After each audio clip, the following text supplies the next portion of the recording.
Hey, Facebook family. You guys, I'm laughing because you have no idea what's going on right now. So let me just tell you that I am live for real, for real. I am live at 5 and I am coming to you from beautiful downtown. Well, no, not downtown. Beautiful South Pasadena. I'm in South Pasadena, home of the Rose Bowl, right?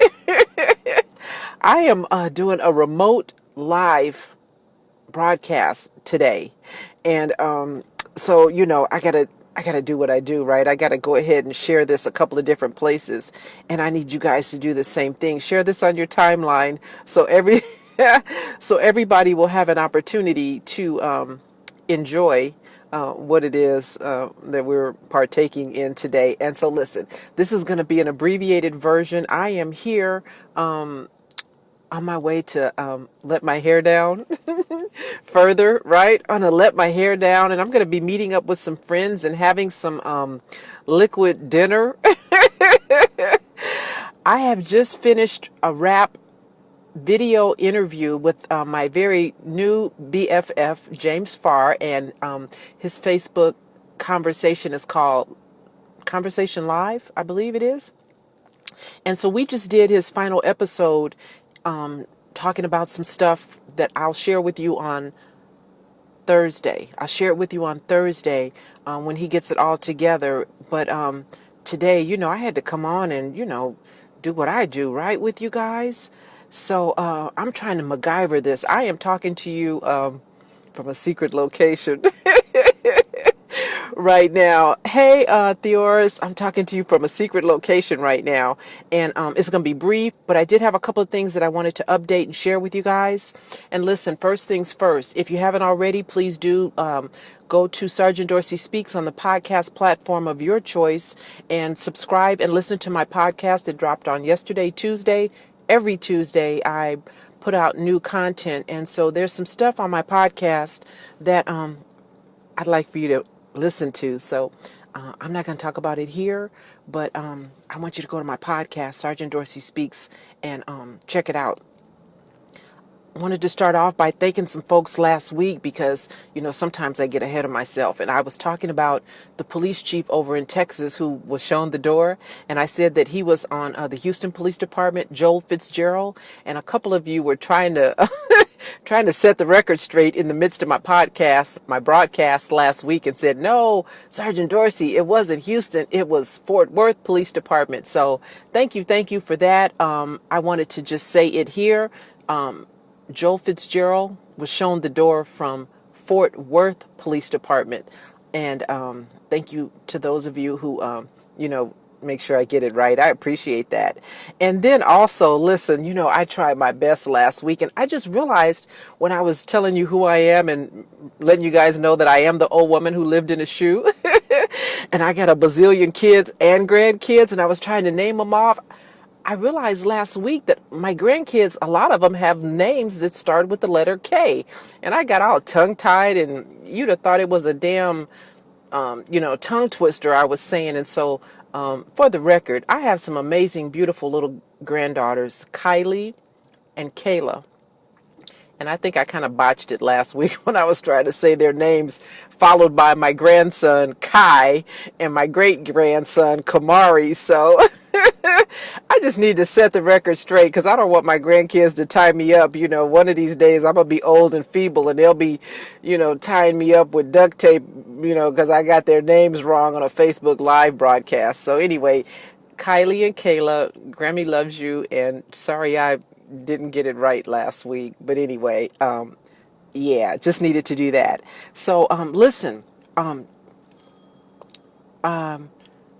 talked about this on my podcast, and I'm not going to go into a lot of it on this broadcast, but I'm seeing a pattern, you guys, with police officers who are more than willing to lie about encounters and engagement, the reasons that they interact with black folks, and they arrest you for interfering or resisting or whatever that generic term is that they come up with, and then charges get dropped. But you guys need to pay attention because you're in the system. You have a criminal record. There's a history of the arrest, and you need to make sure that that stuff gets taken off your record, because it should be their responsibility, but it's not always. So pay attention. Talked about it on my podcast. Go there to get more about that sort of stuff.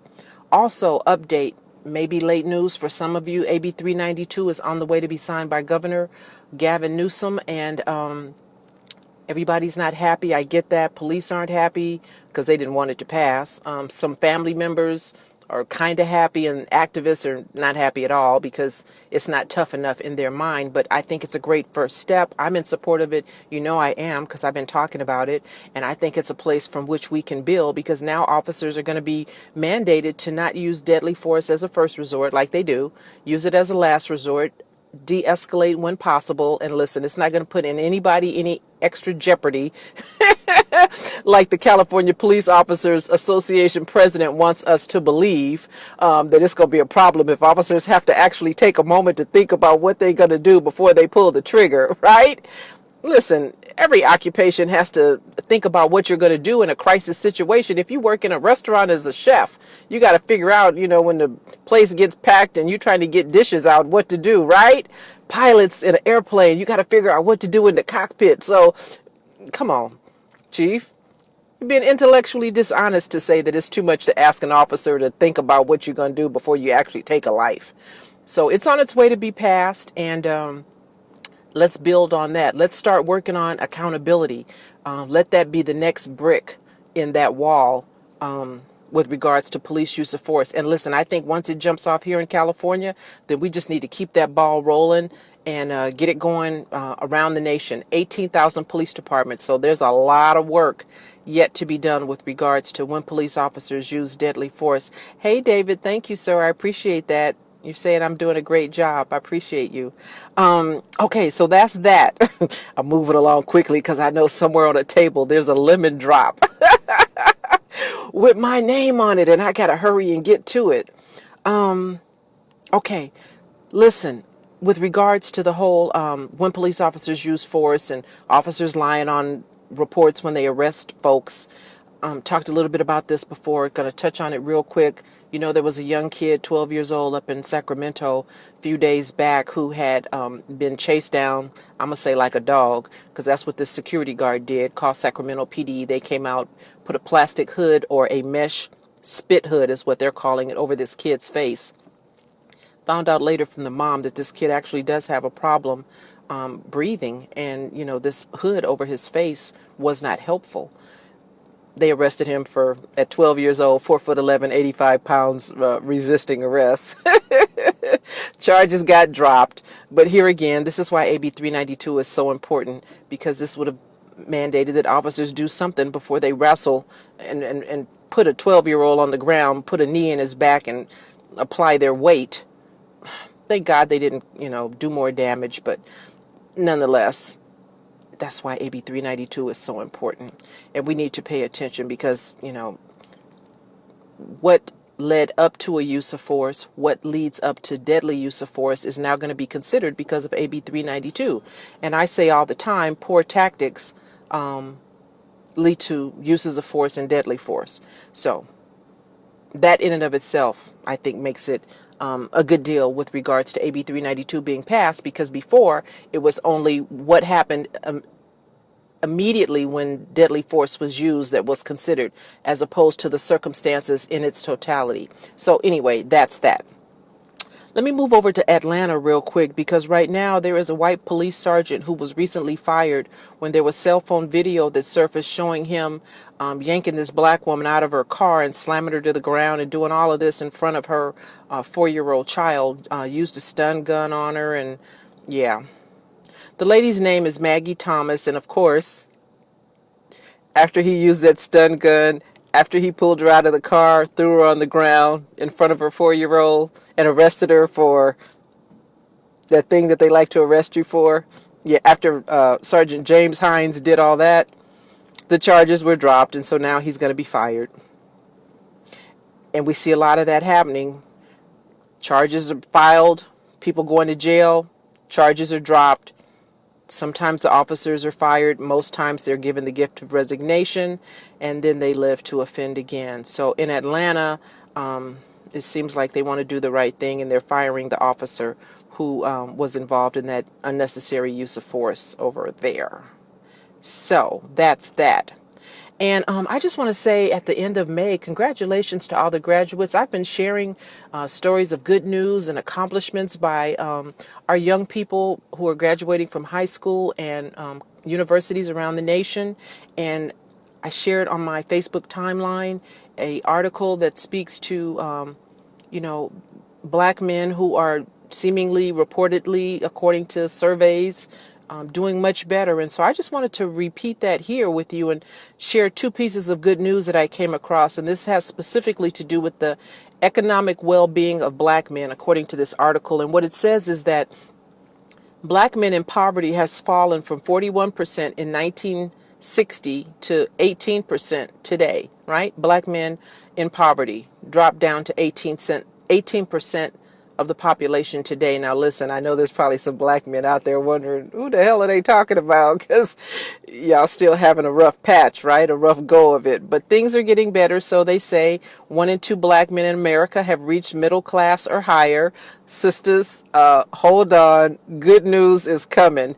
I wanted to disseminate this good information. I wanted to let you know that there are 1 in 2 black men out there who have attained middle class status, and y'all need to find them, right? You need to find them. They're out there. And listen, they said that in this study, and I'm just being silly, so bear with me. They said that there are 3 factors associated with the success of the black men that are doing so well. And part of it is education, part of it is work, and then the other part, marriage. Evidently, marriage seems to do black men well. And so anybody who's, not quite there and just trying to get over that last little hurdle, I'm sure me and some of my sisters are willing to, do our part to help you be successful. Anyway, I have another story to share with you. I talked about this on a previous broadcast about a black woman in Oxford, Mississippi, who was shot in front of her 4 children. I believe she has 4 children by a white officer in Oxford, Mississippi. Rumor is that, they were involved in a romantic relationship. Old boy was married and was trying to keep this from his wife, allegedly, according to the sister of this woman. And so, whatever. I don't know if she was making some demands of him or what, but anyway, he decided that it would be better, he being Matthew Kine, Kinne, it would be better just to kill her. And so now he has been charged with murder in the case of this young woman by the name of Dominique Clayton, 32 years old, shot and killed by her boyfriend, Mississippi officer Matthew Kine. Anyway, I'll keep you posted in terms of, what else happens down the road with that. I'm sure they'll make an example out of him on this one. Update. Daniel Pantaleo, NYPD, this administrative hearing has been going on now for several weeks, it feels like, and it has been continued yet again. Now, they took a 4-day break last week for some reason, and they came back, met for 3 hours, and now they're going on another break, and this time for 2 weeks. The reason being they need to get hold of the NYPD is looking for an expert, a medical examiner, coroner, to refute what has been presented from the position of the prosecution, administrative prosecution. There is no criminal charge. This is all administrative. And they're bringing in a expert from, I believe, St. Louis, and because of scheduling, he's the only medical examiner in town right now, and so they can't bear to let him go. Thus, another 2-week extension, and it's starting to really weigh heavy on the family. So I'll continue to monitor this hearing and let you know what ultimately happens. Can I tell you what's going to happen? Nothing. That's what I think. I don't believe for a minute that Daniel Pantaleo is going to lose his job. But anyway, I'll let you know when everything is said and done.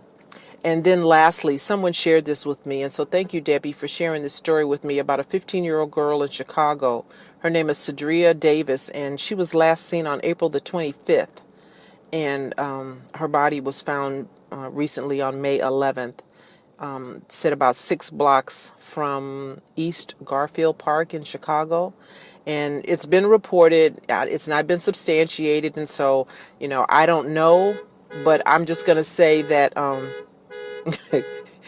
so you kind of understand where I'm doing this remote from, right? You hear horns going off, car alarms. This is bananas. But anyway, this young girl was found dead on May 11th after being missing for several weeks.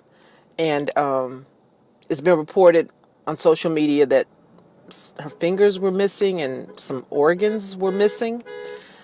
I don't know if that's true or not. It's very easy to get caught up emotionally in a story, and you know how we do, y'all. We will share some stuff, and we have no way of authenticating or validating anything in the story, but we'll share it as if it's gospel. And so I don't know if this young woman's organs were missing or not. But what I do want to know is where are her parents? Because everybody else on social media is talking about this young girl, Cedria Davis from Chicago, found dead on May 11th.